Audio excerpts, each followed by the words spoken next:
সম্মানিত viewers, Tipu Haldar IT বাড়ি চ্যানেলে নতুন একটি ভিডিওতে আপনাদের স্বাগত জানাচ্ছি।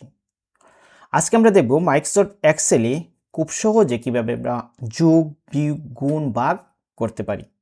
আর তা কীভাবে করতে পারি চলেন একটু দেখে আসি। তার জন্য প্রথমে আপনারা একটি ফাইল নেবেন। আমি আমার একটা ফোল্ডার থেকে একটা ফাইল নিচ্ছি। এই যে মাউসে রাইট ক্লিক করব, তারপরে নিউ মাইক্রোসফট এক্সেল ওয়ার্কশিট এখানে ক্লিক করলাম। দেখেন আমার নতুন একটি ফাইল এখানে চলে আসছে। এটা ডাবল ক্লিক করে ওপেন করে নিলাম। আমি এটা বড় করে নিচ্ছি। এখন এই দেখেন আমার মাইক্রোসফট এক্সেলটা চলে আসছে। আমি এটাকে একটু জুম দিয়ে বড় করে নিচ্ছি, অথবা ডান দিকে দেখেন এখানে ক্লিক করলে নিচে জুম করলেও দেখেন জুম হয়ে যাচ্ছে। প্রথমে আপনাদের যোগ দেখাচ্ছি। আমি এই কলামে আমি টাইপ করলাম 10, তারপরে আবার 10। এখন আমি চাচ্ছি এই সবগুলা যোগ করব। তাহলে লক্ষ্য করেন যোগটা করতে হবে আমার এই সেল থেকে এই সেল পর্যন্ত, অর্থাৎ এখান থেকে এখান পর্যন্ত আমাকে যোগ করতে হবে। তাহলে যোগ করার জন্য যদি আমি এই সেলে যোগ করতে চাই অথবা এই সেলে যোগ করতে চাই, আমি যে কোনো সেলেই যোগ করতে পারবো। আমি যেহেতু যোগ করব, আমার একটি বর্ডার দেখার জন্য আমি আগে এটা সিলেক্ট করে নিচ্ছি। আমি বর্ডার কতটুকু জায়গা আমি বর্ডার দেখাতে চাই, আগে এটা সিলেক্ট করে নিলাম। তারপরে এই যে লক্ষ্য করেন হোম ট্যাবে সিলেক্ট থাকা অবস্থা এই যে লেখা আছে দেখেন ফ্রন্ট রিবনে, এখানে অল বর্ডার, আমি অল বর্ডারে ক্লিক করলাম, দেখেন বর্ডারটা চলে আসছে। এখন আমি এই সেলে যোগ করতে চাচ্ছি। এই জন্য আমি যোগ করার জন্য আমি প্রথমেই একটা সমান টাইপ করব। আমার কিবোর্ড থেকে সমান টাইপ করলাম। তারপরে এই যে সেলটা, এই সেলে একটা নাম আছে দেখেন, এটা বি কলাম আর এটা হচ্ছে 1 নম্বর রো, তাহলে এটার নাম হবে B1। দেখেন B1 যখন আমি সিলেক্ট করলাম এখানে B1 চলে আসছে, অথবা আমি টাইপ করে B1 দিতে পারি। দেখেন এটা হবে B1। তারপরে এর পরে যেটা আছে তার জন্য আমি আবার প্লাস দিলাম। দেখেন B1 প্লাস B2। দেখেন আমি যখন এখানে প্লাস দেব তখন সঙ্গে সঙ্গে উপরে একটা সিলেকশন দেখতে পারবেন। তারপরে একটা প্লাস, তারপরে আমি আবার B3 plus B4 plus B5। এখন যদি আমি এন্টারে ক্লিক করি দেখেন আমার যোগফলটা এখানে চলে আসছে। তারপরে যদি এখানে আরও কিছু সংখ্যা লিখি, লক্ষ্য করেন দিলাম, এখানে দিলাম 25। তারপরে এখন লক্ষ্য করেন এখানে আছে কত 20, 25। এখন যদি আমি চাই এই যোগফলটা সরাসরি এখানে যোগ করে নিয়ে আসবো, তখন এটারে কপি করে যদি এইভাবে নিয়ে আসি দেখেন আমার এখানে যোগফলটা হয়ে যাবে। তার পরিবর্তিতে আর যোগ করতে হয় না, অর্থাৎ এটার কপি করে যদি আমি এদিকে যতটুকু নিয়ে যাব আমার যোগফল হয়ে যাবে। তখন আমি এখানে যে সংখ্যাই টাইপ করি, লক্ষ্য করেন যত সংখ্যাই টাইপ করি দেখেন নিচের যোগফলটা চলে আসবে। এখানে যদি আমি আরও বড় সংখ্যা টাইপ করি দেখেন যতই টাইপ করি এখানে যোগফলটা চলে আসছে। অর্থাৎ এভাবে যোগ করতে পারি। এটা ছাড়াও আমি যোগ করতে পারি। তার জন্য কি করব, লক্ষ্য করেন আমি এটা ডিলিট করে দিলাম। এই যোগফলটা সিলেক্ট করলাম, তারপরে কিবোর্ড থেকে ডিলিটে ক্লিক করলাম, ডিলিট হয়ে গেল। এখন এই সম্পূর্ণ জায়গাটা আমি যোগ করার জন্য এখানে আমি একটা ইকুয়াল টাইপ করলাম, ইকুয়াল টু, তারপরে এই যে প্রথম কলামটা আছে সেই কলাম থেকে এই কলাম পর্যন্ত আমাকে দেখিয়ে দিতে হবে। তার জন্য ইকুয়াল টু টাইপ করার পর আমি একটা সাম লিখবো, SUM সাম, তারপর একটা ফার্স্ট ব্র্যাকেট শুরু করব। দেখেন SUM সাম ফার্স্ট ব্র্যাকেট শুরু করলাম, তারপর এই যে প্রথম কলামটা এই কলামটা সিলেক্ট করে দিলাম, একটা কুলন টাইপ করলাম। তারপরে যে শেষ কলাম যেটা আছে বা শেষ সেল, আমি সেই শেষ সেলটা সিলেক্ট করে দেব।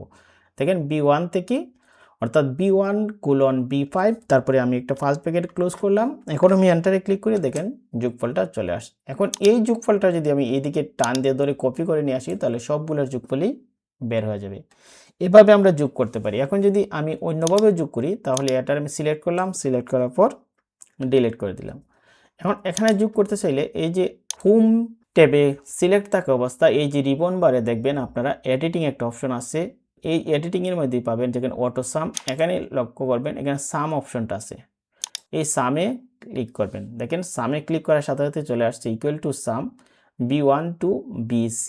এখন যদি আমি এন্টারে ক্লিক করে দেখেন যোগফল হয়ে গেছে। এখন এটাকে কপি করে এইদিকে আনলে আমার যোগ হয়ে গেল। এটা আমি ডিলিট করে দিচ্ছি অন্যভাবে আবার দেখানোর জন্য। আমি আবার এটারে সিলেক্ট করলাম, তারপরে কিবোর্ড থেকে ডিলিট করে দিলাম, যোগ হয়ে গেল।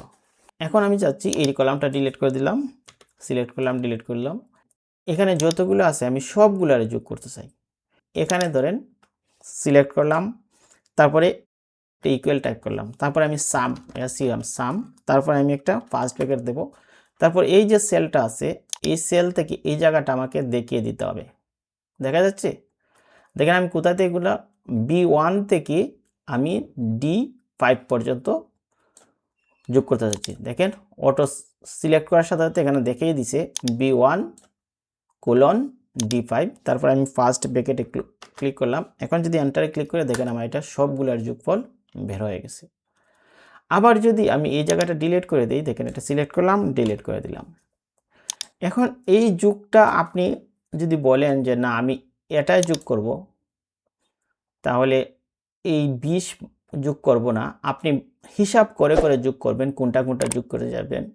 তখন আপনি যেখানে যোগ করবেন সেই সেলটা সিলেক্ট করবেন, তারপর একটা ইকুয়াল টাইপ করবেন, তারপরে আপনি সাম লিখতে পারেন, সাম সাম, তারপরে ব্র্যাকেট, আপনি যেটাই যোগ করবেন, এটা যোগ করতে গেলে এটা যোগ করলেন, তারপর এখানটা প্লাস দিলেন, প্লাস দেওয়ার পর আপনি ধরেন এটা চাচ্ছেন তো এইটা সিলেক্ট করলেন, আবার প্লাস দিলেন। এখন ধরেন আপনি এটাও চাচ্ছেন, তাহলে এটা প্লাস দিলেন, আপনি প্লাস দেওয়ার পর বললেন যে না আমি এখন এটাও যোগ করব, তাহলে এটাও সিলেক্ট করলেন।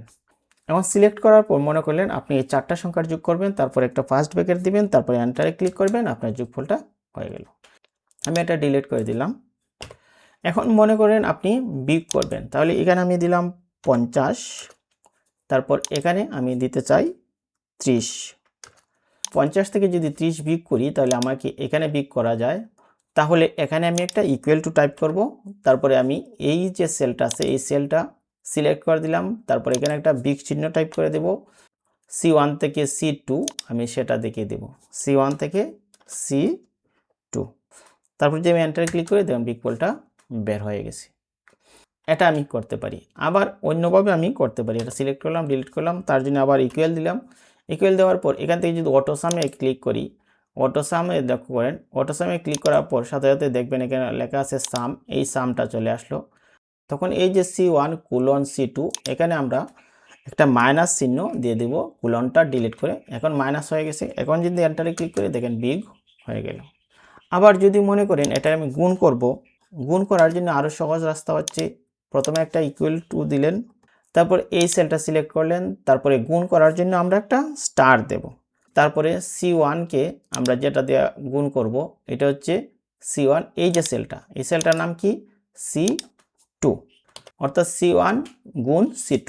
তখন আমি এন্টারে ক্লিক করলাম, দেখেন গুণ হয়ে গেছে, অর্থাৎ 30 50-এ 1500। অথবা এটা অন্যভাবেও করতে পারেন, এই যে এই সেলটা সিলেক্ট করবেন, যে সেলে আপনি যোগ করতে চান এই সেলটা সিলেক্ট করবেন, তারপরে এই অটো সামে ক্লিক করবেন, সেখান থেকে দেখেন অটো সামে চলে আসছে সাম C1 কোলন C2। এখানে এই যে কোলনটা ডিলিট করে দিলেন, দেওয়ার পর আপনি একটা স্টার দিলেন, স্টার দেওয়ার পর এন্টারে ক্লিক করলেন, গুণ পেয়ে গেলেন।